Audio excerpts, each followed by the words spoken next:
el atrio de San Francisco. Cuentan que por la época de la colonia vivió en Quito un hombre llamado Francisco Cantuña, quien gozaba de la reputación de ser excelente constructor y además, según dicen, era descendiente del mismísimo general Rumiñahui.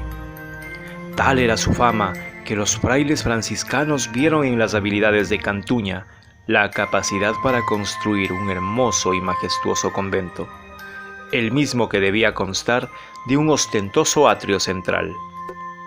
Cierta noche, dicen, una comisión de frailes franciscanos se dirigieron hasta la humilde vivienda de Cantuña, a pedirle que fuera él y no otro el que se haga cargo de tan magnífica obra.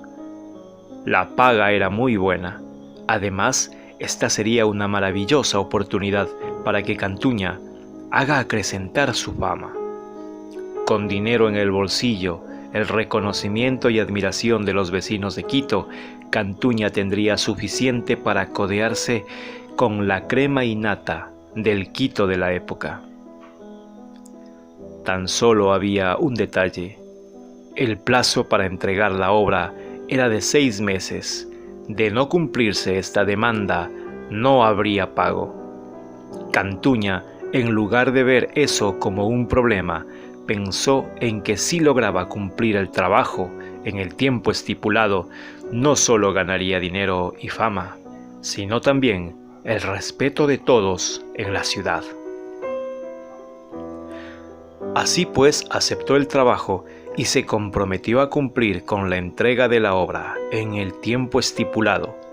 Recibió una jugosa suma de dinero para contratar a los obreros y comprar los insumos necesarios. Por otra parte, los frailes iban poco a poco entregando el material para la construcción en el sitio exacto donde se erigiría el colosal atrio. Pasaron los días, y los días se convirtieron en semanas, y las semanas en meses, hasta que la fecha de entrega del trabajo encomendado estaba ya muy próxima a cumplirse. Poco a poco, Cantuña se volvió presa de una profunda depresión. Sabía que al no cumplir su objetivo, no solo se quedaría sin la paga, sino también sería apresado, pues el dinero que había recibido como anticipo para pagar a los obreros se lo había gastado en bohemia y mistelas. Al diario los mismos frailes que meses atrás lo buscaron para encargarle el trabajo, lo buscaban esta vez para presionarlo y exigirle que cumpla con su palabra. Las amenazas se volvieron constantes y Cantuña cada vez se sumía en una constante amargura. Cientos de plegarias elevó a los cielos, clamando a Dios y a la Virgen ayuda divina para salvarse de ser encerrado en una fría y oscura mazmorra. Mas de los cielos nunca llegó la ayuda solicitada. Hasta que la última noche previa a cumplirse la fecha de entrega de la obra, Cantuña estaba en su casa. La preocupación no lo dejaba dormir y prefirió dar un paseo. Sabía que esa iba a ser su última noche libre. Así que prefirió caminar antes que acostarse e intentar dormir. De antemano sabía que dormirle sería imposible. En noche de ventisca y fría llovizna que mojaba las estrechas callejuelas de la ciudad antigua, caminó envuelto en su largo y viejo poncho y un sombrero con el que pretendía permanecer en completo anonimato. La oscuridad era casi total y sus pasos lo dirigieron exactamente hacia donde se suponía debía estar construido el atrio. Caminó por entre la arena, las piedras, el hierro y los miles de tablones depositados en el lugar. Respiró hondo y hablando consigo mismo, exclamó entre sollozos: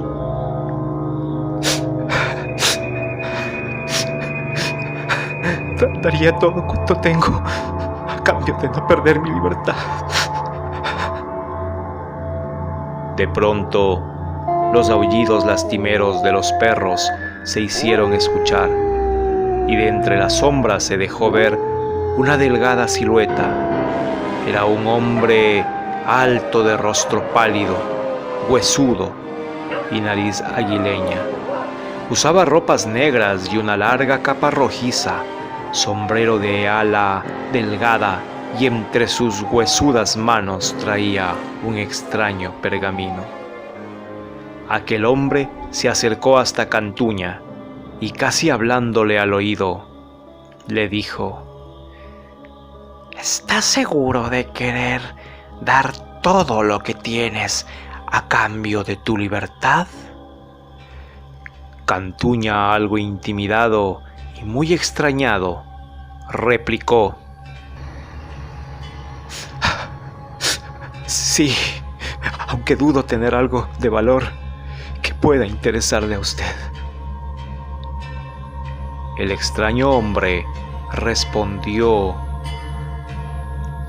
No estés tan seguro. Lo que busco no es nada material. Y todos lo tienen, hasta el más pobre. Te propongo un trato, le dijo el extraño hombre, no sin antes revelar su verdadera identidad. Yo soy el príncipe de las tinieblas. Soy el diablo.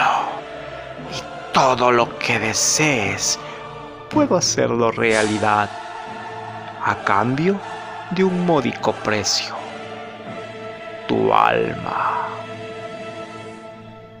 Dijo Lucifer, después de haber hecho una breve pausa.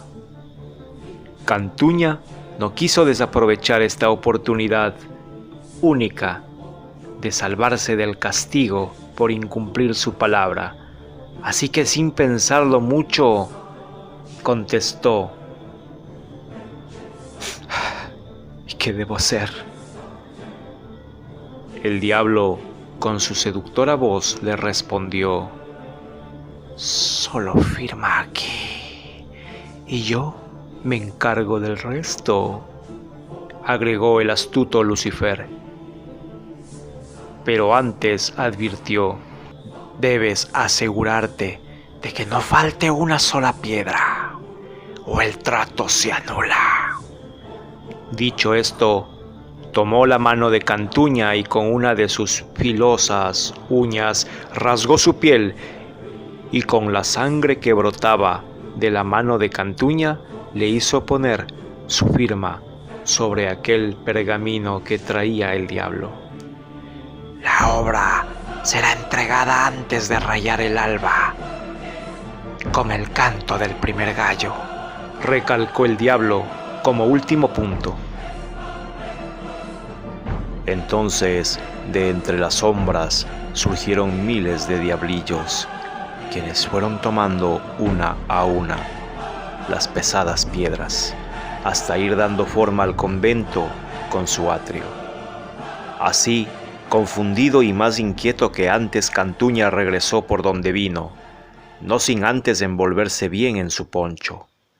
Al llegar a su casa, entró en un estado de ansiedad que no le permitió pegar los ojos ni un instante. Impaciente caminaba de un lado a otro dentro de su pieza, tembloroso espiaba por una de sus ventanas y miraba directo al cielo.